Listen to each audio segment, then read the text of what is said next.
Hey, I'm Dr. Ryan Shepard. I'm the owner of Uptown Dental Associates and Rio Rancho Dental Associates in Albuquerque and Rio Rancho, New Mexico. I've been practicing for about 11 years now. I graduated in 2008 from Harvard School of Dental Medicine.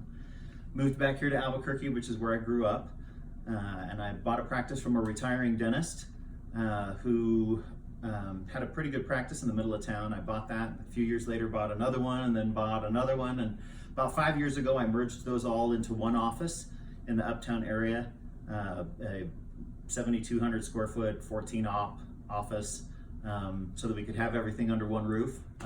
We love it there. And about 4 months ago, opened a second location here in Rio Rancho Dental Associates, and that one I did with MB2 after joining with them. Been a good ride. I got two kids, two daughters that are freshmen and sophomore in high school, and a beautiful wife. And we've lived here in Albuquerque since 2008 when I finished school. Like I said, I grew up here. So prior to dental school, I was an actor. So dentistry is career number 2 for me. My wife and I spent about 5 to 7 years doing Broadway shows in New York City and on the road. So we traveled a lot before settling down and having kids. We've got 2 daughters, a freshman and sophomore in high school.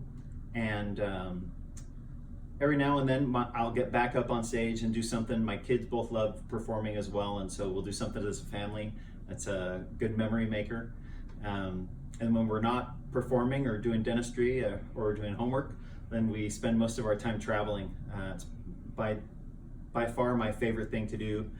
We do a lot of international traveling, trying to take advantage of opportunities to get out and see the world while we're young enough to still do that and enjoy it, and try to broaden our kids' horizons, so they're not seeing just little Albuquerque, New Mexico, but seeing a bit more of what else goes on in the world. So I was, about 2 years ago, I was to the point where I was pretty burnt out on practicing dentistry. The biggest problem for me at that time was just the intense amount of pressure that I felt riding on my shoulders on a day-to-day basis.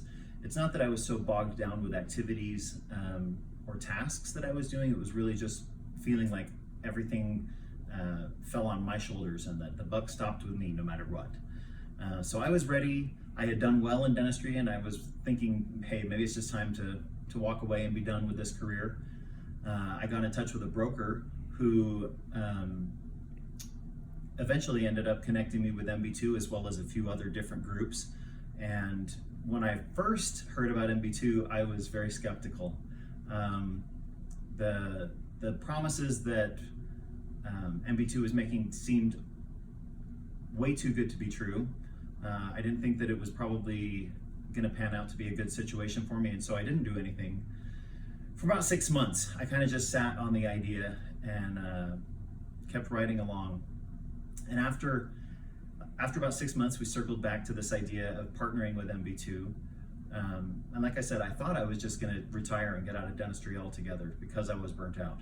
But as I milled and thought more about this idea of partnering, the more I liked it. So eventually I got a trip out to Dallas and met the team there. I was super impressed with everybody there. And liked Dr. V simply because he seemed like a very shrewd businessman. He was very nice and personable, but when it came down to us talking about brass tacks and the details of the negotiation, he was all business. And I actually really respected that about him. Realized that he was the type of guy that if we needed to be having a hard conversation, I could do that. That it would not be a personal thing, that it'd be business. So that was appealing to me, and ultimately, despite the questions and concerns that I still had about it, I just decided, you know what, I'm going to take the leap of faith. And it's panned out extremely well for me. I've thoroughly enjoyed this experience with MB2. Probably the biggest concern that I had when I partnered with them was the notion that I could maintain autonomy in my practice. That was one of the big promises that they made, that I could continue to practice the way I wanted to, that my practice wouldn't have to change in any way, shape, or form. And I was concerned about that because I built a very special brand of dentistry, or at least I thought so. And I didn't want that to change just because I partnered with somebody. And of course I was concerned about it because with them owning more than 50% of the practice, they legally could come in and do anything they wanted. But they haven't. They have been spectacular at really respecting my wishes and my vision and my desires for the practice to keep it the way I built it, and yet have brought a tremendous amount to the table of things that I just didn't have time to do on my own. Everything from advertising arms to strategic planning to just small tweaks that we've made in the office that have been really beneficial for both me and for the team and for our patients. So the transition from being a single owner into this partnership with MB2 was actually much easier than I'd anticipated. Yeah, there was a lot of paperwork and stuff that had to be done beforehand, but when it finally came time to make that transition, it was pretty seamless. Integration team came out and met my team, which made all of my team very nervous at first. They were very concerned that everything was going to change in the office, so that maybe I was in the process of phasing out, and so they were worried, understandably. But they saw very quickly, I would say maybe within a week or 2 weeks tops, that really things weren't going to be changing much, and that has been consistent over the last year and a few months. Team as a whole is really happy with MB2 and the things that they bring to the table and offer to them as employees and the support that they get. It's been wonderful for me because as soon as we closed, this tremendous amount of pressure and burden was lifted off my shoulders. So I suddenly felt like I had room to breathe again, and kind of gave me back my life. I took about the first 6 months after closing to just enjoy life. So like I said, we love traveling. We did a lot of extra traveling. I came home and didn't worry about work at the end of the day. I really allowed my DO to help with some of the responsibilities in the practice, and shoulder some of the burden and responsibility of vision and leadership. And then once I'd had that break, I felt like, man, I have energy again. I have some desire to do something with this career again that I hadn't felt for at least a few years. And so we started looking at opportunities to grow and expand. So we just opened this office in Rio Rancho about 4 months ago. It's a nice addition to the group. It's 10 operatories out here and a beautiful new space for the team on this side, 2 docks. And then we've got a couple others in the works. So my plan is to expand and take advantage of the resources that I have at my disposal with MB2 as long as I have the energy and the desire to keep going. And that's the nice thing about it is I haven't had any pressure from them, from anybody at MB2 to continue to grow or to do anything. That has come from me, but they have allowed that process and they've really facilitated that growth, giving me all the support that I would need in the transitions as I grow and add practices to the group. So dentistry is definitely changing. When I first came out of school, it was very common for people to buy a practice coming out of school or after being an associate for a year or two. But we've seen even here in Albuquerque, which is usually, behind the times quite a bit from the rest of the country, just this tremendous influx of corporate dental practices. So it seems like the whole dental world is consolidating. And you've really got a lot of groups, and basically everybody coming out of dental school is going to work as an associate somewhere, and the opportunities to own your own practice are becoming fewer and fewer. And even if you do manage to do that, you end up in a situation where you are such an underdog because you don't have the buying power, you don't have the resources for marketing to target people the same way that some of the chains do. So we definitely noticed a change here in Albuquerque on that front.